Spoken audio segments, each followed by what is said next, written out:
Good morning, class. This is David.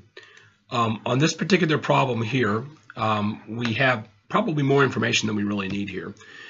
Basically, what they've done here is they've graphed out a series of data points, left hand versus right hand.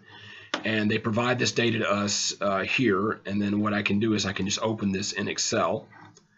Okay, and what we want to do is we want to use alpha 0.2 to test the claim that there is no difference between the reaction times of the left hand and the right hand.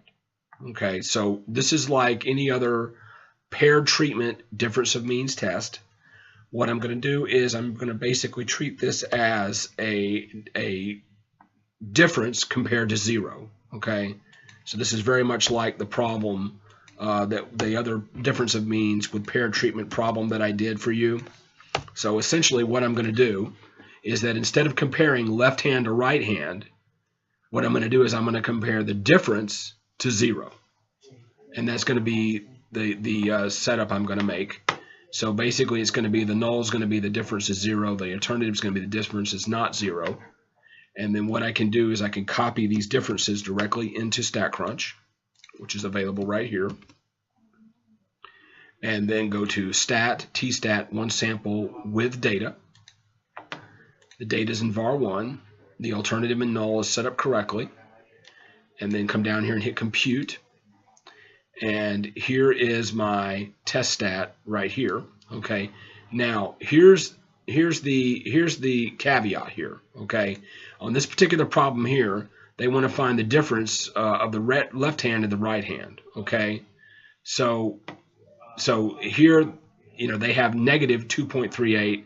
Okay, and it basically just has to do with how I decide to make this difference. If I want to make the difference go the other way, okay, which is basically right, where I basically, instead of doing left minus right, I did right minus left, which is basically what the problem asks, okay, then I can definitely do this, okay, and you can see it's the same data, it's just the signs are reversed. And if I copy that data also into StatCrunch, let me put it right here, and let me just show you, just to satisfy you, stat, tstat, one sample with data, var2. Now let's look at var2 and compute. I get the same tstat, but the sign changes. Okay, so that's it. Okay, now what they want me to do is find the critical. Okay, and in order to do that, again, I need StatCrunch to do that. So go to stat, calculators, and t.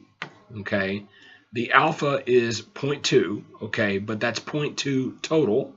Okay, which means that it's going to be 0.1 per tail. There are 5 samples. That means the degree of freedom is 5 minus 1 of 4. The alpha is 0.1, and I want to be in the upper tail. It's going to be 2 tail. It doesn't matter. So plus or minus 1.533 is going to be the critical. So based on this, okay, you can see here that the critical, okay, is the test statistic, okay, right here, is not between 0 and critical, okay.